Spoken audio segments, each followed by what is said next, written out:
Blessed be everyone. Today I am going to talk about making a pillow spray or a sleep spray that I make.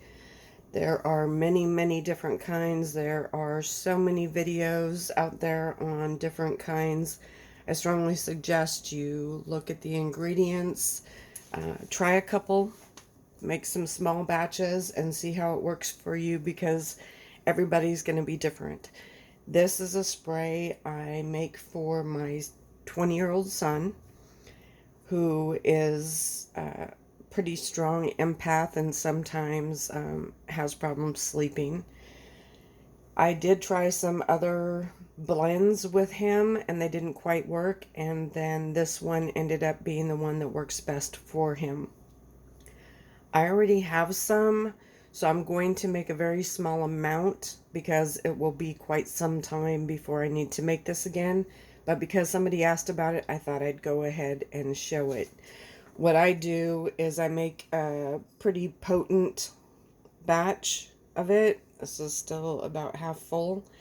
And then I keep it in the fridge and I dilute it when I refill his bottle. That worked the best for me. And also, to be honest, when I was mixing it together, it got kind of potent. And so the first time I had him spray, he said he liked the smell. It was just way too strong. And so I took the bottle, poured out half, filled up half with water, with more water, and that was perfect for him. So again, it's just something you're going to have to play with to see what works for you. Also, I'm going to throw in the disclaimers. Be careful of any allergens. Be careful of using any ingredients that may stain what you're putting it on. If you're pregnant, nursing, thinking about becoming pregnant, or using it around small children or animals, please do your research. With that said, the mix that I found that worked best for him was a blend of essential oils. Now, you can do this without having essential oils, where you can, I guess you'd say, steep the herbs or whatever in alcohol and then just extract the liquid from there. I have not done that, so I am only going to show you the way I do it, which does include having the essential oils. The essential oils that I use in this one, and I'm sorry if I'm not supposed to show brand names, but here it is. I use lavender, clary, sage, and frankincense. You find out whatever essential oils that work for you. Again, it might just take some playing around with different ones. You can make very small batches, give it a try for a couple of nights, and see how it goes. I also use witch hazel. Got this at the dollar store. And then some distilled water. And then you're going to need a container to put it in. Now, glass is best especially when you're using essential oils. This has a water base, so it is safe to put in plastic. And I have this, I covered up the label because I got this room spray at a store that was lavender based, and I can't stand the smell. I can smell all the chemicals in there. I don't like it at all. And this is a plastic bottle. However, I am going to clean out this bottle and I am going to use it because I'm not going to waste that. They say essential oils will eventually start breaking down in a plastic bottle. So you want to be careful about that. Excuse me. And with that said, some people will use, like I said, vodka or a rubbing alcohol type. I use witch hazel. For me, I feel it is more natural. Also, I like the energy that I get from witch hazel. It's very nurturing to me. It's very healing. You know, you have a wound. It doesn't feel so good when you put it on at first, but it is there to cleanse and clean wounds. So I kind of like that energy about it. And what I normally do is, and I'm gonna do it in this order because I want to show you something. Most people don't care or don't notice, but I've kind of noticed that. And I am going to start, and I'm sorry, I don't have amounts. But you don't need much of the witch hazel. And it's all going to depend on the size of your jar. Okay, so I just put maybe this much in here. So if you were using a jar like this, you know, you just put a little bit in the bottom. I would say, you know, I don't know what the percentage is of it, but you don't need very much. And the reason I start with that is I believe that essential oils mix better with witch hazel. Obviously, they don't mix that great with water, but you do have to shake it up every time before you use it. And then the amount of drops you put in are also going to depend on the size of the bottle and your nose. That's another reason why it's very hard to sometimes give recipes on some of these things. Some people may absolutely love lavender, but 9 drops is great and 10 is overwhelming. So you're going to have to use your nose with this. But I tried to, I'm going to do 1, 2, 3, 4. I think like 5 fell in there. Lavender, as we all know, I mean, all of a sudden everything, the whole room is filled with the smell of lavender already. I love that. For some people it can be overwhelming, but what I'm trying to show is in the witch hazel, the oils mix a lot better.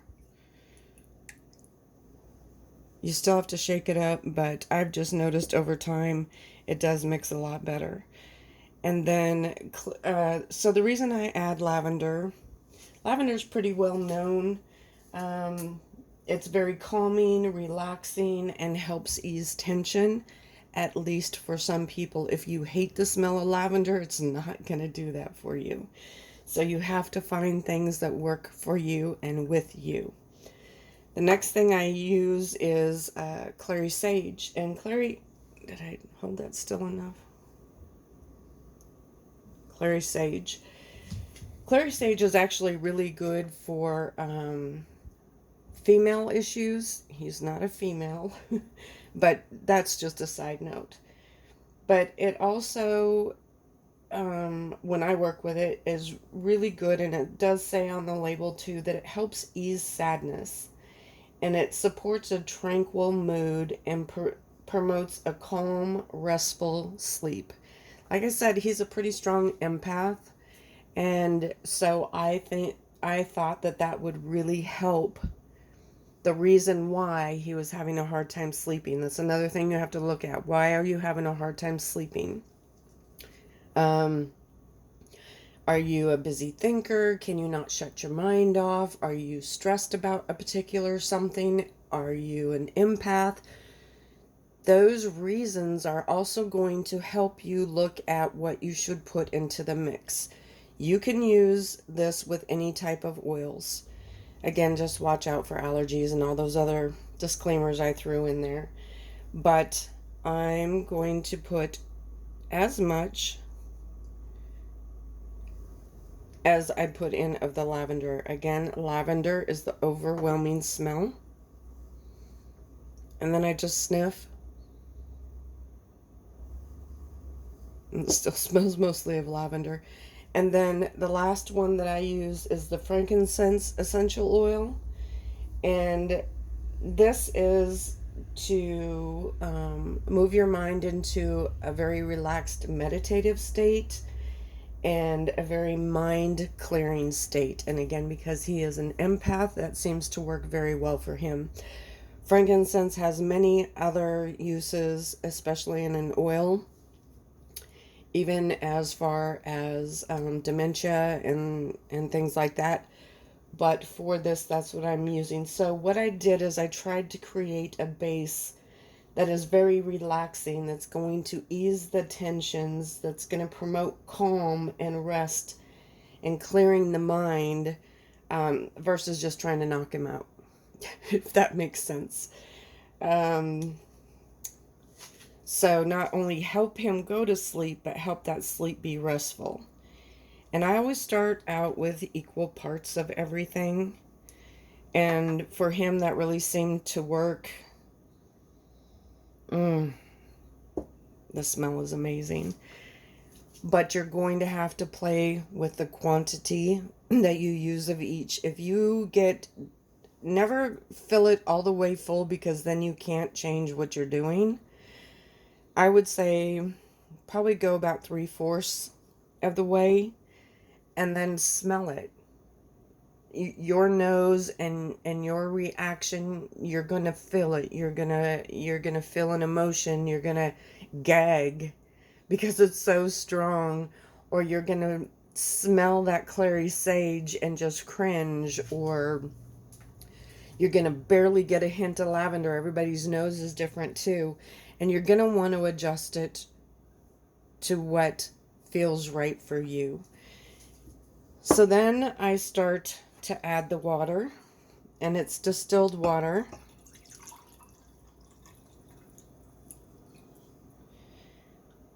And again, I'm giving myself playroom, but see, it's oil. It's not going to mix super great. And I'm going to use the end of a chopstick to really give it a good stir. And then me and my nose are going to have a sniff. And this one, I'm really smelling the witch hazel more. So now I'm going to start adding more essential oil. Some people say, even in a small bottle, start with 20 drops of lavender. I tried that with my first batch, and no matter what I did, all I could smell was the lavender. Again, it's a very overwhelming smell. It can overpower all the other scents that you have in it. So I say start with less and go from there. And it can take some time. And then once you find the recipe that works for you, then you don't have to go through this. Actually, that smells amazing right now. Amazing. And if you counted my drops, then you did, because I didn't.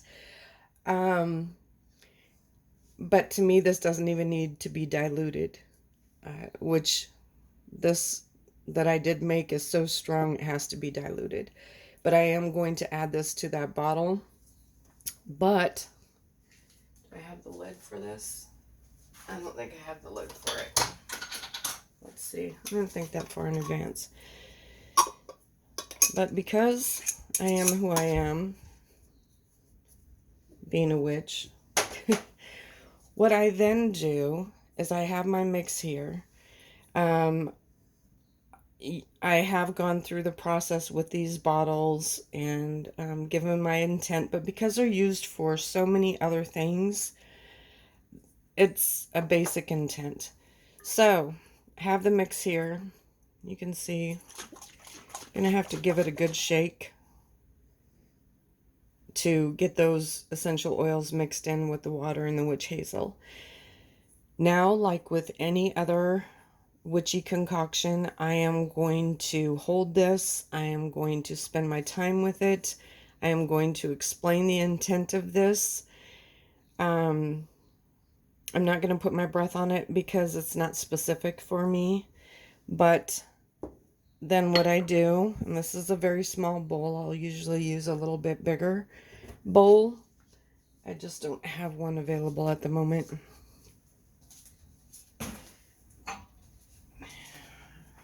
But I found one. Ooh, I am so sorry. So I am going to put some real lavender around this. If you don't have it, you don't have to do that. Now, with this, I would be saying something, doing a mantra, whatever. You can also do it afterwards. You can light a candle. There's so many options. That's why I kind of hesitate sometimes when people ask me to show certain recipes. These are organic rose petals. They're even edible. And so I want calming. I want peace. I want, but a deep peace. I want a love kind of peace. Self-love, happiness, supportive love in here as well. So I not only want it to be calming and restful sleep, I want it to be that peaceful, happy feeling inside. And so I have these in here. I'm going to do a blessing over this. I could take it out, use it right away. If it feels right to do so, I can let it set. And then I will transfer it into a spray bottle. Again, it can be something like this. These are pretty cheap to get. I get them on Amazon or eBay. I check both prices before I finalize. It can be a plastic bottle as long as it's short term. So my amber glass bottle is what holds the base ingredient or the base recipe that needs to be diluted. And then he has a smaller plastic spray bottle that I put it in, and then he uses that and it gets refilled as needed. With the amount of water that's in here, as long as it's whatever that's called a BPA free plastic, you should be okay for a short period of time. Also, the witch hazel or the alcohol is going to help preserve this so it can last longer. I don't know the shelf life because he goes through it so quickly at times, and because I store the extras in a glass bottle in the fridge, and 6 months is maybe the tops that this sits in there, and never had a problem. You can put crystals in here. You can charge this in the moon, in the sun. You can put it on your altar, whatever you want to do. And I think that's just the difference between this just being a sleep spray and this being more of a magical concoction. Putting your intent into it. Because this is so specific for my son, I will oftentimes put something in here that is specific to him. Or I will write his name. You can write their name on a piece of paper, put it underneath. This is going to sweat, so just keep that in mind. And make this so specific for his sleep health and his peaceful sleep. This is all about him. If it's something that many people are going to use, you can put things about everybody. If you want it for general use, you can skip being person specific. But there's that. And like I said, you can go online and see so many YouTube videos on making a sleep spray or anything like that. And they're going to have different recipes. They're going to say, oh my gosh, you have to use vodka. Or they're going to say, do it this way, do it that way. I say, play around with what works for you. This is a very good base for me. Little bit of witch hazel, the essential oils, and then the water. Even with the witch hazel and the water, I use that as a very good base. And then you can mix in what you want. If you, again, do not have the essential oils, go find some YouTube videos on how to do that. It's not called essential oils, but magical, to extract magically and medicinally the essence of herbs and flowers by use of alcohol. And then you can use that as a base as well. But you are going to want to add distilled water unless you, for some reason, want it really that potent. But anyhow, if you like the video, please hit the thumbs up. If you haven't already, please subscribe and hit that notification bell so you know when I make more videos. Thanks and blessed be.